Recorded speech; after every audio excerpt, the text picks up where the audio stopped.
ভাই তাজ্জব ঘটনা।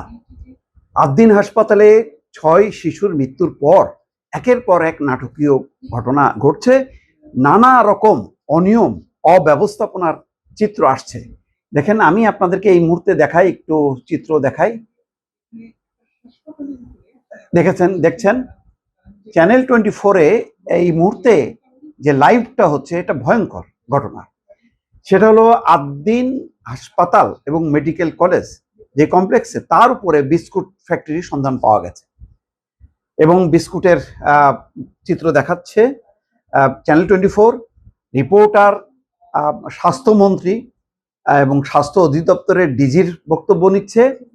কি হচ্ছে আসলে? তার মানে বুঝতে পারছেন, এখানে হাসপাতাল নামক রাজধানীতে যে সমস্ত প্রতিষ্ঠান দেখি, এগুলি আসলে টাকা বানানোর মেশিন। এখানে কোনো স্বাস্থ্য সেবা নেই। অন্তত আদ্দিন হাসপাতালের মতন একটা নামকরা প্রতিষ্ঠিত প্রতিষ্ঠানের যদি এই চিত্র হয়, দর্শক, আমি কালকে রাতেও বলেছি, তাহলে ঢাকা শহর, সারা বাংলাদেশে হাসপাতাল ক্লিনিকের নামে কি হচ্ছে? যেহেতু এদেশে মানুষের স্বাস্থ্য ঝুঁকিটা অনেক বেশি, তুলনামূলকভাবে অনেক বেশি, এটাকে পুঁজি করে যত্রতত্র ব্যাঙের ছাতার মতন গজিয়ে উঠছে ক্লিনিক এবং হাসপাতাল। তারই একটা চিত্র দেখেন, এখন ব্রেকিং নিউজ দেখাচ্ছে।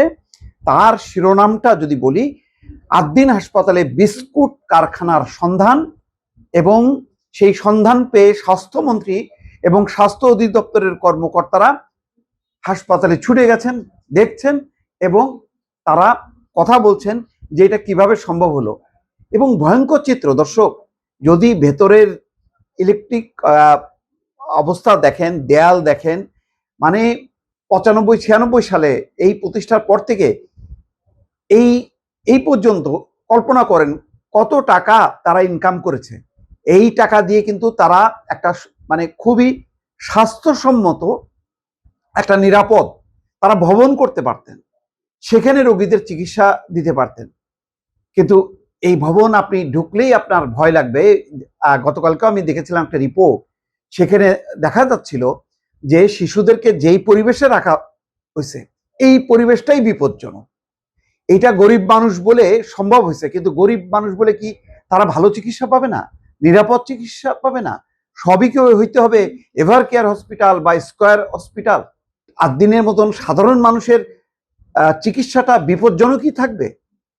এটাই কি এদেশের মানুষের নিয়তি? এখন কিন্তু নানা প্রশ্ন আসছে এবং জবাবদিহিতার একটা বিষয় আসছে যে আমাদের এখানে এই স্বাস্থ্য ব্যবস্থা নিয়ে আসলে ডাক্তাররা কি কোনো কথা বলবেন না? এই যে বিএমএ, কি স্বাধীনতা চিকিৎসক পরিষদ, কত সংগঠন, তাদের তো জোরালো ভূমিকা নেই, শুধু তাদের দাবি দেওয়ার সুযোগ সুবিধা। তো তারা কি করছে?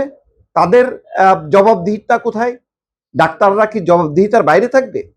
আবার সব ডাক্তারদেরকে ঢালাওভাবে দোষ দেবেন না, অনেক নিবেদিত প্রাণ ডাক্তার আছে। কিন্তু ডাক্তারদেরকে নিয়ে যারা এই ধরনের হাসপাতাল, ক্লিনিক গড়ে তুলছে, শুধুমাত্র মানুষের জীবনকে মানে কি বলে জিম্মি করে তারা যে টাকা পয়সা কামাই করছে, তো তার ব্যবস্থাপনাটা দেখার দায়িত্ব কি স্বাস্থ্য মন্ত্রণালয়, স্বাস্থ্য অধিদপ্তর তাদের নেই? একটা ঘটনা ঘটবে তারপরেই ছুটে যাবে? তার আগে পরিদর্শন কোথায়? স্বাস্থ্যমন্ত্রীকে দেখছি যে বিভিন্ন জায়গায় তিনি দৌড়াচ্ছেন। হ্যাঁ, দৌড়াচ্ছেন, ভালো কথা। তিনি একেবারে রান্নাঘরে যে সে ডাল খেয়ে পরীক্ষা করছেন যে এটা খাওয়ার উপযোগী কিনা। প্রশ্ন হলো যে প্রধানমন্ত্রী বা স্বাস্থ্যমন্ত্রী তারা কত জায়গায় দৌড়াবেন?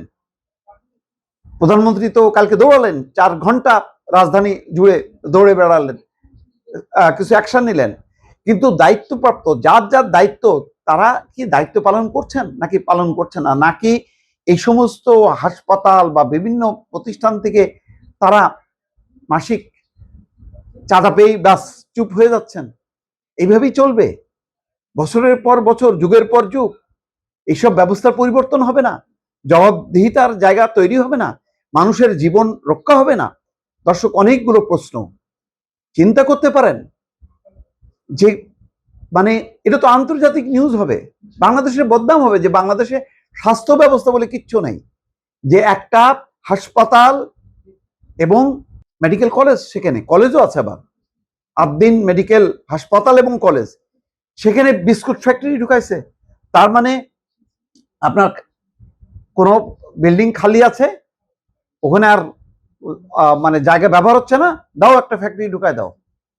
এখন এই যে বিস্কুট ফ্যাক্টরি করতে গেলে সেখানে গ্যাস, ইলেকট্রিসিটি, নানা রকম যে স্থাপনা যায়, তার ফলে সেখানে মানুষের জীবন, এই শিক্ষার্থীদের জীবন, শিশুদের জীবন, রোগীদের জীবন, সেগুলির নিরাপত্তা থাকলো কি থাকলো না, এগুলো আপনি কি বলবেন?